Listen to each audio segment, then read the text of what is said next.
right, welcome everyone. John Corcoran here, excited for this live episode with Dr. Jeremy Weiss here with InspiredInsider.com. I guess this will be on your podcast and my podcast. That's right, on Smart Business Revolution and on Inspired Insider. And I'm excited because every week I get to talk to smart CEOs. I've talked to recently the co-founder and original CEO of Netflix, people from Activation Blizzard, LendingTree, OpenTable, you name it, but no smarter than my business partner, Dr. Jeremy Weiss, who I get to talk to today on a very discreet, very distinct, but very important concept when it comes to content marketing, and especially in the podcast world, which is season versus series. Season versus series. Very trendy in the podcasting world these days to do podcast seasons. Is that the right approach? We're going to talk about that here. But first, before we get into that, this episode is brought to you by Rise 25 Media, where we help B2B businesses to get clients, referrals, and strategic partnerships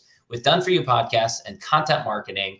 I've been doing a podcast personally for about 10, 11 years now. Jeremy for at least that long or longer, and been advising. Jeremy, you've been advising podcasters and companies and starting podcasts since 2008 or 2009 or something like that. I think back before the iPod was invented. He's been doing it before there even was a podcast. He was advising people on it. So he is as seasoned a hand as there is in this field. And if you have any questions about starting a podcast and using it as a tool for business development, referral marketing, strategic partnerships, content, and all the 100 different ways that you can use it, email us at support@rise25media.com or connect with us at rise25media.com. All right, so Dr. Weiss, I'm excited to talk to you about this. Seasons versus series. Okay, we hear it all the time. People say, I'm doing a season of a podcast. First of all, what does that mean when people talk about it? I was going to ask you, what do you think I have an idea of what I think it means. What do you think when someone says, why would someone do a season? Honestly, I think the reason people do a season is it's a holdover from a former way of communicating in the media. We think of like Friends, Seinfeld, they all came in seasons, right?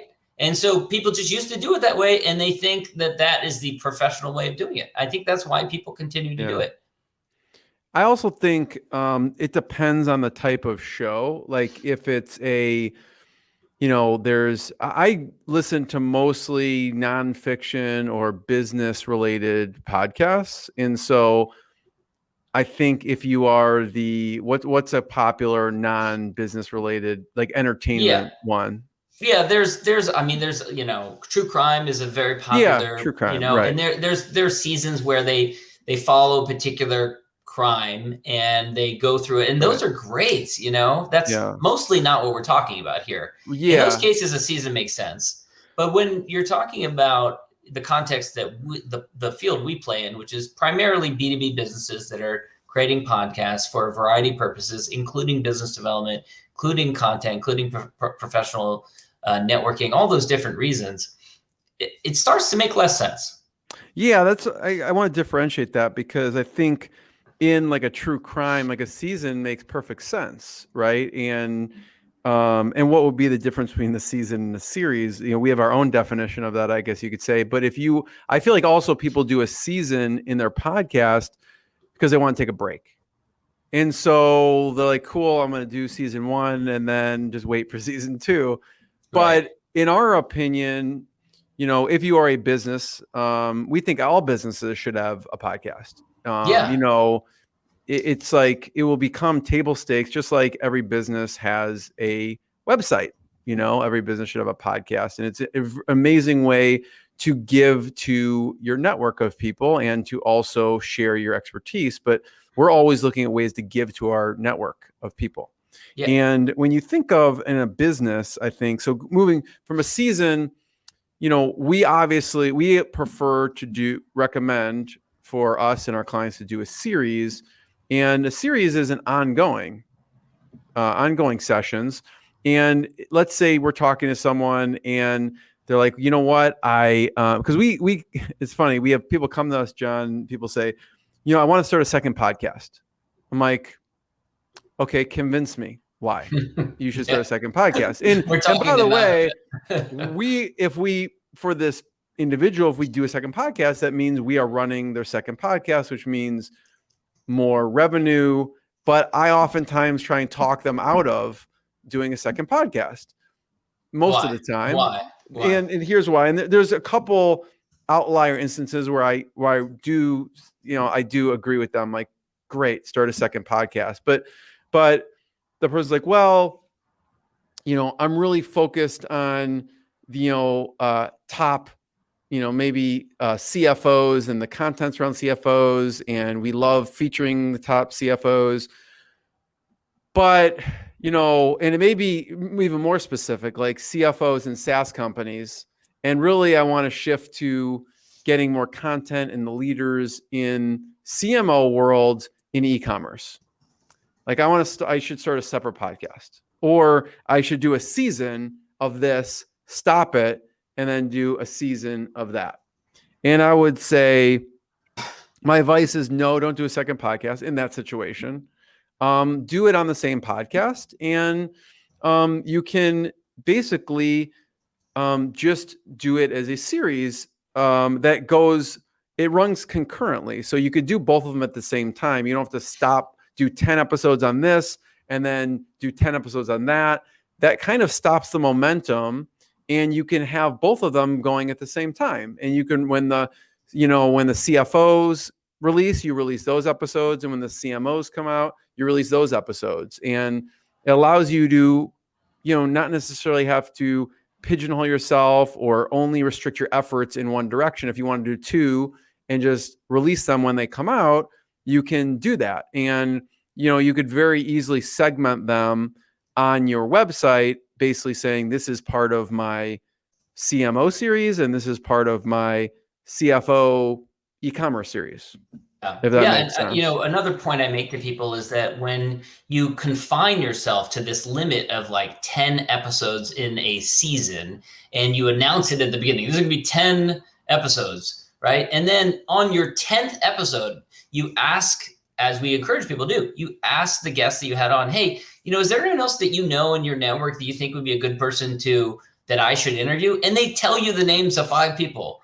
If you've been doing 10 all along and that's the end of the season, then you have to say like, oh, sorry, I'm done with this. And you completely missed out on the whole purpose, or one of the big purposes, and one of the big reasons, one of the big advantages of doing a podcast, which is networking and getting introductions to other great people. So having this artificial limitation of 10 episodes or 20 episodes or whatever, it ends up really harming you. And then you also mentioned at the beginning, you said part of the reason that people do a season is they want to take a break. They want to take a break. And I think I want to dig a little deeper into that, because I think the problem is the season isn't the answer. The problem is that the way that they're doing the podcast is too much work on them. They probably have too much on their shoulders, too much on their plate. They haven't offloaded pieces. And I know this pain very acutely because you helped me with it 5 or 6 years ago when I was ready to give up my podcast. And I had too much on my plate. I was not delegating enough of it, and I wasn't focusing my energies on the right thing. So I think if the reason that they're doing a season is because they want to be able to take a break, what they need to do is improve their process so that the elements that they focus on with the podcast, they love, they enjoy, they can delegate all the rest, or hire a team like ourselves where we can handle all those pieces for them so they can focus on the highest and best use of their time, connect with great people, deepen relationships with existing champions and clients, get more clients, and then they'll be motivated to keep going. The other thing I'll say that, just dovetailing on what you said, was when you do 2 shows, it's additional complexity. If you add another show, it's additional complexity. Rather than keeping it as one show, doing different series that are combined in one show, you achieve the same objectives that you wanted to achieve without the additional complexity of doing 2 shows. And just, I'm sure you've seen this, Jeremy, I've seen this over 10, 11, 12 years of doing a podcast. We've seen a lot of people that come into the space, they add 1, 2 shows, they do it for 6 months or 12 months, and then maybe they do each halfway and they get frustrated, and then they end up quitting both. Whereas others who come into the space, do 1 show, have enough content and energy and time to devote to doing that 1 show well, and then they end up doing it more successfully. So it just ends up being more successful, and you get the long-term benefit of doing it without giving up, which is really what we're about. We're really about getting people to the long-term benefit, which is why you and I continue to do it over all these years, is because of the long-term benefit to it. Yeah, I think like what you said with, the two most important pieces that we find that people are most successful is they delegate all the pieces. So they're worried about just building the relationship and running their business.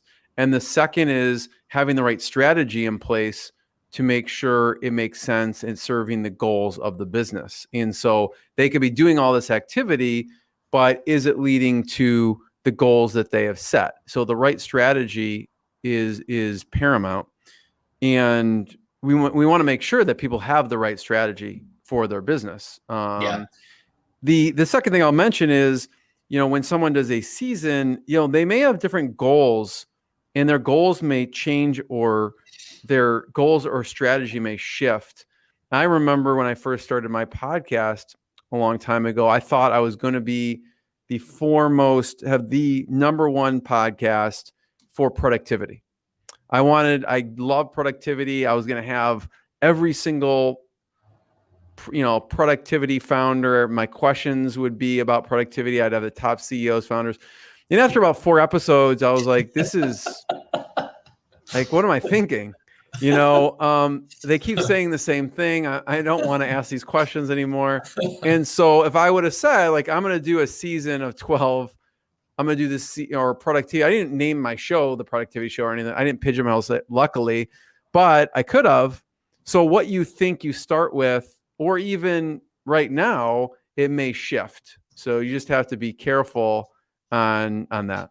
Yeah, that's a great point. Yeah, and the other thing I will point out is that we often say to people that the way we do things, the name of the show doesn't matter so much, because a series in some ways can substitute for the same purpose of a name does, which is ultimately when you're doing a podcast, it's about getting great people to have great conversations with you, and so a piece of that is communicating in text, LinkedIn, email message, or in person, and communicating to people about the wisdom and the virtue of them spending 30 minutes talking to you, so that you can create a podcast episode together.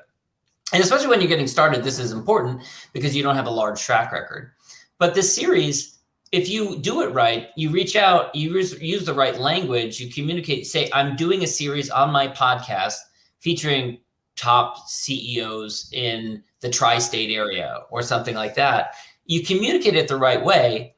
One, it doesn't matter what the name of the podcast is, and it serves a similar purpose to what a season does without the confinement, without the handcuffs that you get of a limited season. And it allows you to come back to it, as you mentioned earlier, comes back to it from time again. So you've done a lot on your podcast where you do a series where you might do a couple of episodes, then you go and do other episodes on another topic, and then you come back again. But it gives you the benefit. And then eventually you get a couple of great people in that series. And then all you have to do is name drop a couple of other people as part of that series, and people's competitive juices start flowing, and they're thinking like, I'm the top CFO in the tri-state area. I want to be part of this. I know that person. I want to be part of that. And so it achieves that result as well. Any final thoughts, Jeremy, on this?